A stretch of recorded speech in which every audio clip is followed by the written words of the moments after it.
كما انتفع أهلني فهما وارزقني فهما رب اشرح لي صدري ويسر لي أمري واحلل عقدة من لساني يفقه قولي واهدي قلبي وسدد لساني بحق نبيك محمد صلى الله عليه وسلم اللهم أكرمنا بنور الفهم وأخرجنا من ظلمات الوهم وافتح لنا أبواب رحمتك وانشر علينا حكمتك يا أرحم الراحمين اللهم إنا نسألك فهم النبيين وحفظ المرسلين وإلهاما الملائكة المقربين اللهم أغننا بالعلم وزينا بالحلم وأكرمنا بالتقوى وجملنا بالعافية يا أرحم الراحمين ربنا آتنا من لدنك رحمة وعلمنا من لدنك علما سبحانك لا علم لنا إلا ما علمتنا إنك أنت العليم الحكيم صلى الله على سيدنا محمد وعلى آله وصحبه وسلم والحمد لله رب العالمين الحمد لله والشكر لله والصلاة والسلام على سيدنا رسول الله محمد بن عبد الله وعلى آله وصحبه ومن والاه ولا حول ولا قوة إلا بالله العلي العظيم أما بعد. Puja dan puji syukur kehadirat Allah Subhanahu wa taala yang telah mendorong kita, menggerakkan kita untuk kita hadir di masjid ini di dalam rangka kita melaksanakan perintah Allah dan juga perintah Rasulullah sallallahu alaihi wasallam, salat berjamaah, dan dilanjutkan dengan kita mencari ilmu, yang mana ilmu ini merupakan warisan daripada apa yang diwariskan oleh Nabi Muhammad sallallahu alaihi wasallam. Semoga kita yang hadir di masjid ini mendapatkan ridha Allah Subhanahu wa taala dan diberikan ilmu yang bermanfaat. Amin ya rabbal alamin. Salawat dan salam kepada Rasulullah sallallahu alaihi wasallam beserta keluarga dan sahabat-sahabatnya. Alhamdulillah, pagi ini mungkin pertemuan pertama kita, tapi insya Allah tidak menjadi pertemuan yang terakhir. Mudah-mudahan Allah panjangkan umur kita semua dalam keadaan taat kepada Allah Subhanahu wa taala, sehat afiat, amin ya rabbal alamin. Ma'asyiral hadirin wal hadirat rahimani wa rahimakumullah. 2 hari yang lalu kami dikabari untuk isi di masjid ini kajiannya tentang adab. Maka kami ada keinginan untuk mengkaji kembali kitab ini, karena kitab ini sudah beberapa kali kami hatamkan di kota Palembang bersama guru kami. Kami juga menghatamkan kitab ini di majelis kami, dan kami juga hampir sudah menghatamkan kitab ini di Pondok Pesantren Buntu Darussalam Syekh Burhanuddin. Alhamdulillah, malam ini, pagi ini kita coba untuk sedikit mengkaji apa yang terdapat di dalam kitab ini. Yakni kitab ini diberikan judul oleh pengarangnya. Beliau adalah seorang ulama yang terkemuka dari negeri Hadramaut, Yaman Selatan. Beliau bernama Al-Habib Abdullah bin Alawi Al-Haddad. Beliau diakui keilmuannya oleh para ulama sezamannya. Bahkan beliau dikatakan adalah seorang mujaddid, khususnya di dalam fan ilmu tasawuf. Kalau Al-Imam Al-Ghazali itu dikatakan pemintal daripada benang-benang ilmu tasawuf, maka beliau Al-Habib Abdullah bin Alawi Al-Haddad Beliau yang membuat pola di dalam ilmu tasawuf. Oleh karena itulah maka kita mendapati banyak sekali amaliyah-amaliyah yang dinisbatkan kepada beliau Al-Habib Abdullah bin Alawi Al-Haddad. Dikarenakan ilmu tasawuf itu bukan hanya ilmu teori. Tasawuf itu adalah ilmu yang akan memberikan hasil kalau kita amalkan. Kalau hanya sebatas teori, maka itu akan hanya menjadi perdebatan, hanya manis di mulut. Tapi kalau ini diamalkan, maka buahnya akan terasa di dalam hati kita. Oleh karena itulah beliau Al-Habib Abdullah Al-Haddad, beliau juga mengumpulkan amaliyah-amaliyah.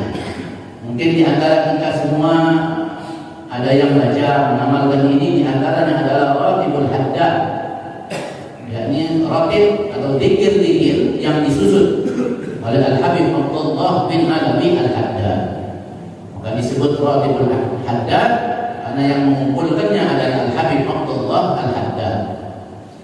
Ini ratib sangat luar biasa, diamalkan hampir di semua pondok pesantren di Indonesia sini dan termasuk di luar negeri. Diamalkan menjadi amaliyah, bisa dikatakan wajib bagi para santri khususnya. Untuk apa? Untuk penjagaan, untuk mendapatkan daripada rahmat Allah, ridha Allah, karena di dalamnya ini terkumpul zikir-zikir yang diajarkan oleh Nabi Muhammad SAW. Tidaklah beliau mengumpulkan zikir-zikir ini, melainkan setiap zikir yang beliau kumpulkan itu memiliki landasan daripada sunnah-sunnah Nabi Muhammad SAW.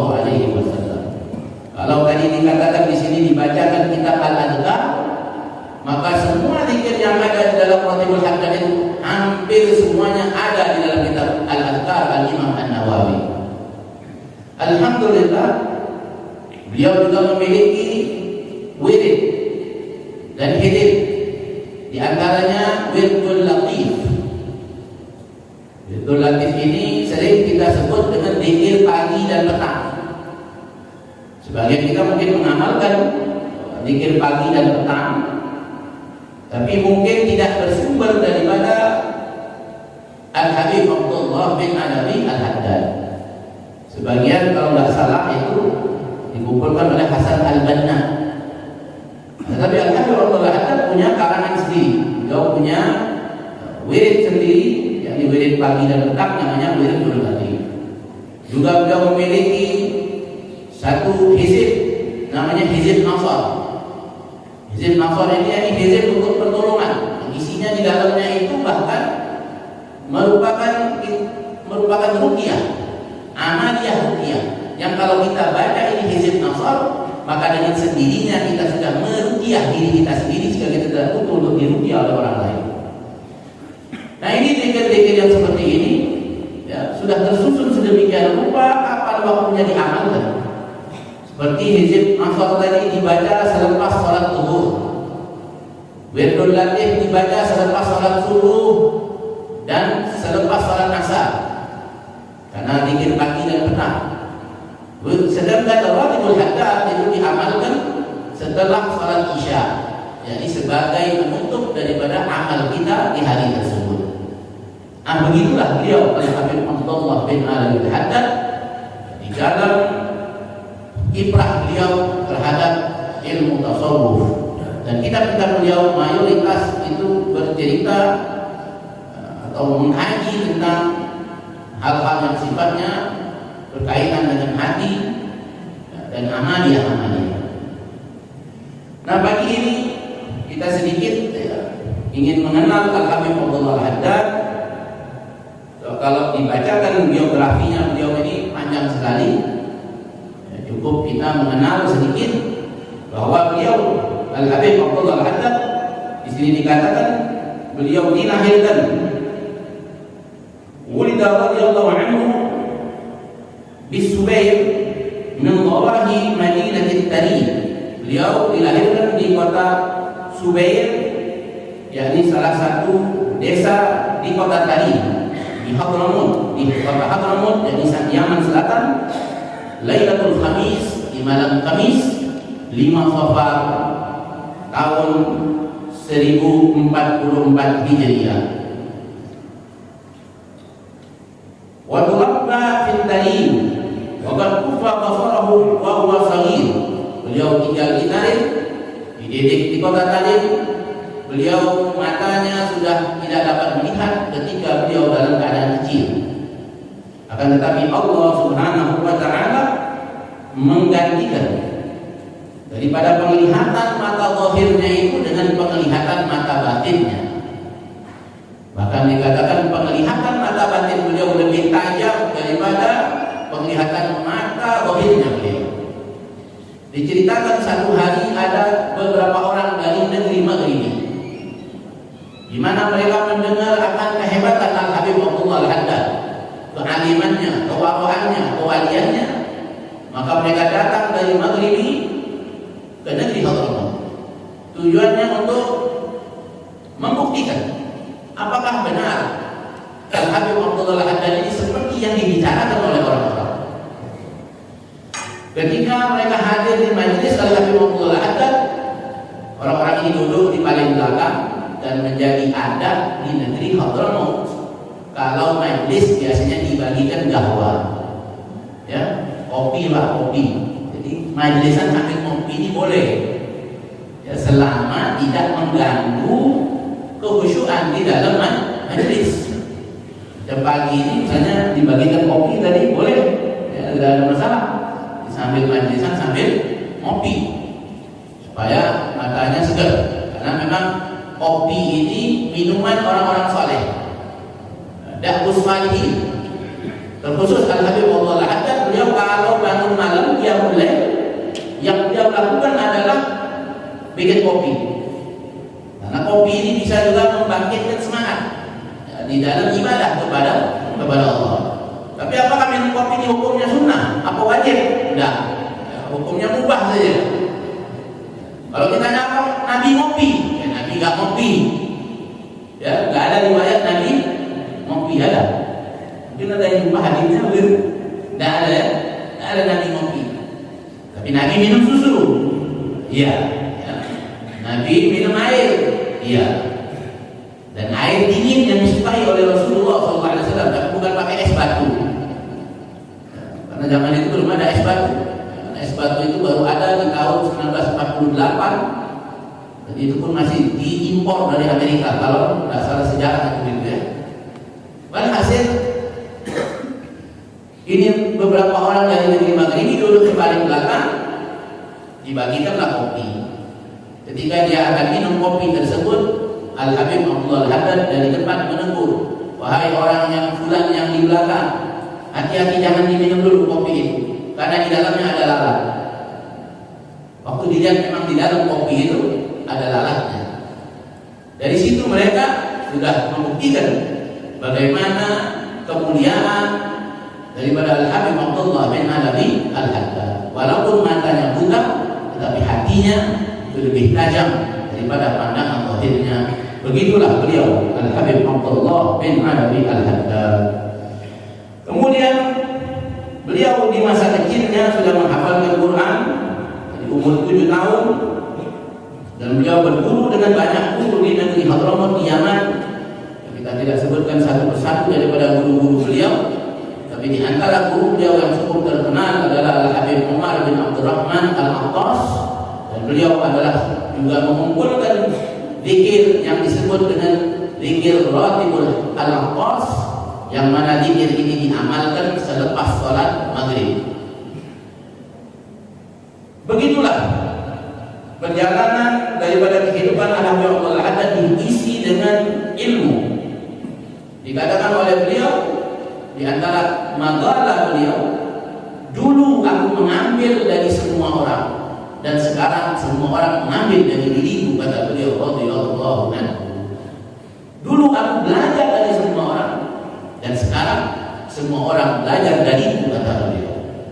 Ini adalah satu hal, satu ungkapan kebanggaan, dan ini diperbolehkan, ya, di dalam kebaikan kita senang gembira dengan apa yang kita lakukan. Dan memang benar, kitab-kitab beliau, khususnya ada satu kitab yang berjudul Nasaihud Diniyah wal Wasaya Al-Imaniyah.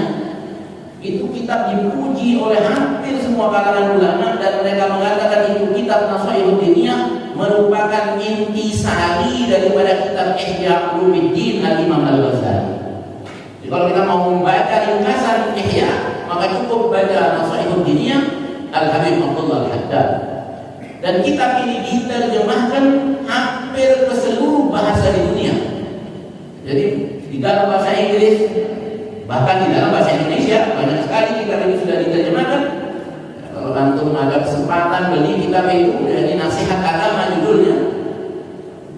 Nasihat Agama Al-Habib Abdullah Al-Haddad, dibeli, dibaca. Ya, dibaca. Baik. Kemudian beliau juga melaksanakan ibadah haji di tahun 1079 Hijriah, dan beliau memiliki murid-murid yang sangat banyak sekali. Di antara murid beliau yang terkenal adalah Habib Ahmad bin Zain Al-Habsyi. Ya, dan beliau juga memiliki karangan yang banyak, puluhan karangan beliau. Dan di antara karangan beliau yang insya Allah kita akan kaji adalah kitab Risalah Adab Sulukin Murid, yang mana isi di dalam kitab ini akan menuntun kita bagaimana kita mendekatkan diri kita kepada Allah Subhanahu wa taala. Ana secara pribadi mohon maaf ya, atau nanti di dalam penyampaian mungkin yang mendengar lebih paham dari apa yang Ana sampaikan. Ya, terkadang yang berbicara itu tidak lebih paham dari yang mendengarkan. Dan terkadang orang yang berbicara itu hanya pandai berbicara dan dia belum mengamalkannya. Tapi insya Allah dengan kita duduk di dalam majlis ini, kita berharap kepada Allah Subhanahu wa taala agar Allah berikan kepada kita semua semangat, dorongan untuk kita mengamalkan dari apa-apa yang nanti kita dengarkan, sehingga sebagaimana dikatakan oleh Sahibuz Zubat, hendaklah kita ini wa'mal walau bi'usri zakati, beramallah kita walaupun 1/10 sebagaimana hukum zakat, maka kita beramal insya Allah dari apa yang kita dengarkan, dan Allah bantu kita semua, amin ya rabbal alamin. Dan beliau radhiyallahu anhu wafat pada tahun 7 Zulqa'dah. Jadi pada tanggal 7 Zulqa'dah tahun 1132 Hijriah. Sekira-kira umur beliau itu 80 tahun. Nah, ini beliau ini sudah betul-betul menjalani dari apa yang beliau ucapkan. Oleh karena itulah kami di dalam setiap kajian kami jarang sekali menyampaikan sesuatu itu tanpa panduan kitab.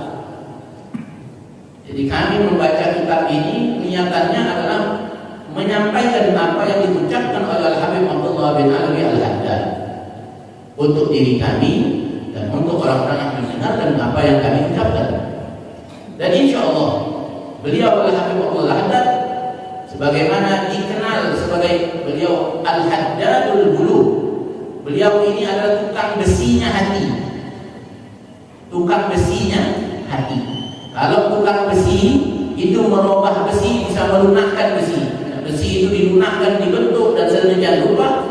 Begitulah beliau Al-Habib Abdullah Al-Haddad bisa melembutkan hati, melunakkan hati kita insya Allah dengan kita membaca daripada tulisan ucapan-ucapan beliau. Allah lembutkan hati kita semua, amin ya rabbal alamin. Qala al-musannif rahimahullah wa nafa'ana bi ulumi fid dharain radhiyallahu anhum. Bismillahirrahmanirrahim. Wala haula wala quwwata illa billahil aliyyil azim. Beliau memulai kitab beliau ini dengan menuliskan Bismillahirrahmanirrahim. Dikatakan kullu amrin fi balin la yubda'u bi Bismillahirrahmanirrahim fa huwa aqta. Setiap urusan yang baik yang tidak dimulai dengan Bismillahirrahmanirrahim maka dia terputus. Au abtar atau terpotong, au ajzam atau dia juzam. Jadi seperti orang yang terkena kusta. Orang kalau terkena sakit kusta maka anggota tubuhnya akan lepas sedikit demi sedikit. Begitulah sesuatu perbuatan yang baik kalau tidak dimulai dengan Bismillahirrahmanirrahim maka dikatakan oleh para ulama sedikit keberkahannya. Tetap berkah tapi sedikit. Lantas beliau memulai dengan la haula wala quwwata illa billahil aliyyil azim. Beliau menyandarkan daripada perbuatannya ini kepada Allah Subhanahu wa taala, tiada daya dan upaya melainkan kesemua itu adalah atas pertolongan Allah Subhanahu wa taala. Alhamdulillahilladzi yaghlibu idza syaa'a fi qulubil muridina law'atal iradah. Beliau memuji kepada Allah Subhanahu wa taala. Setelah mengucapkan bismillah, maka mengucapkan alhamdulillah. Kullu amrin la yubda'u bihamdillah fahuwa abta. Setiap perbuatan yang baik tidak diawali dengan alhamdulillah, maka terputus juga daripada keberkahannya. Segala puji bagi Allah, Zat yang telah membersihkan, membetikkan idza syaa fi qulubil muridin.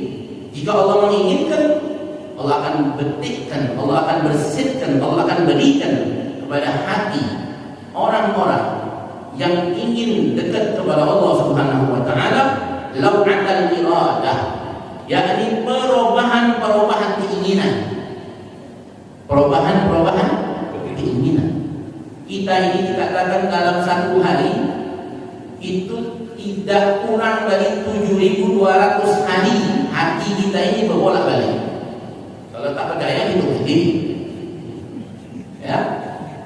7.200 hari hati kita ini berbolak-balik keinginannya. Mau begini. Kalau tak percaya hitung sendiri, nanti kabari. Karena Anda pernah hitung juga. Ya. Wa yuzdijuhum ila sulukis sabilis sa'adah, yang mana gerakan-gerakan hati, perubahan hati itu akan menarik seseorang untuk menjalani jalan-jalan kebahagiaan.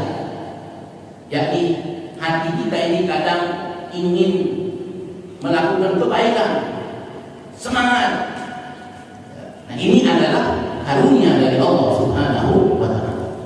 Dia mengatakan ini, mengkaji ini, alladzi al-iman wal ibadah, yang mana jalan kebahagiaan itu Allah tarik kita untuk apa? Untuk iman dan ibadah. Inilah jalan kebahagiaan. Tidak ada kebahagiaan bagi orang-orang yang tidak beriman kepada Allah, dan tidak ada kebahagiaan bagi orang-orang yang tidak beribadah kepada Allah Subhanahu wa taala. Kita merasakan nikmat bahagia ketika kita ini beriman kepada Allah dan beramal.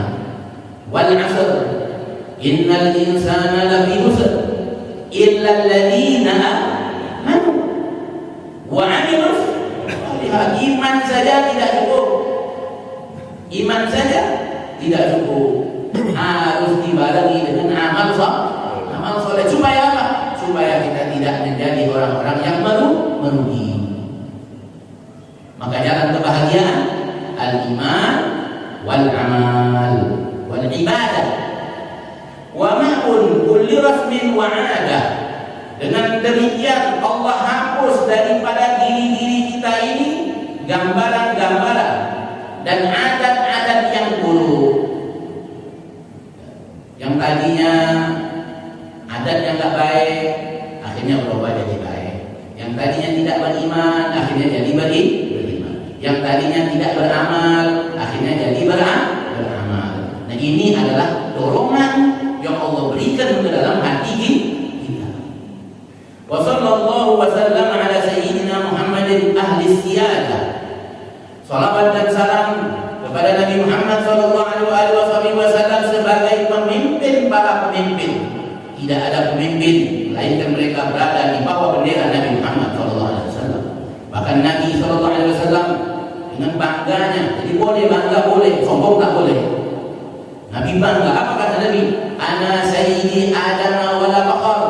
Aku adalah pemimpin daripada turunan Adam. Wa la faqar. Dan aku tidak sombong. Dan semua umat, semua nabi akan berada di bawah bendera kata Nabi sallallahu alaihi wasallam, wa la faqar. Dan aku tidak sombong. Jadi Jadi bangga tapi tidak sombong. Ya. Kita bangga tak jadi umat Nabi Muhammad? Harus bangga. Harus itu. Karena kebanggaan itu berarti ada syukur di dalamnya. Alhamdulillah kita jadi umat Nabi Muhammad sallallahu alaihi Muhammad. Wa ala alihi wa sahbihi as-sadatil qada. Dan juga salawat dan salam ini kita peruntukkan kepada keluarga dan sahabat-sahabat Nabi Muhammad sallallahu alaihi wasallam yang mana mereka ini adalah pemimpin-pemimpin yang harus kita ikuti mereka sebagai qudwah, ikutan kita. Amma ba'du. Dia membuka daripada kitab ini dengan amma ba'du. Amma ba'du ini mengucapkan amma ba'du ketika kita berkhutbah, ketika kita berceramah, hukumnya adalah sunnah. Waqad qala ta'ala, Allah Subhanahu wa ta'ala berfirman wa huwa asdaqul qailin, dan dia Allah Subhanahu wa ta'ala adalah yang paling benar ucapannya.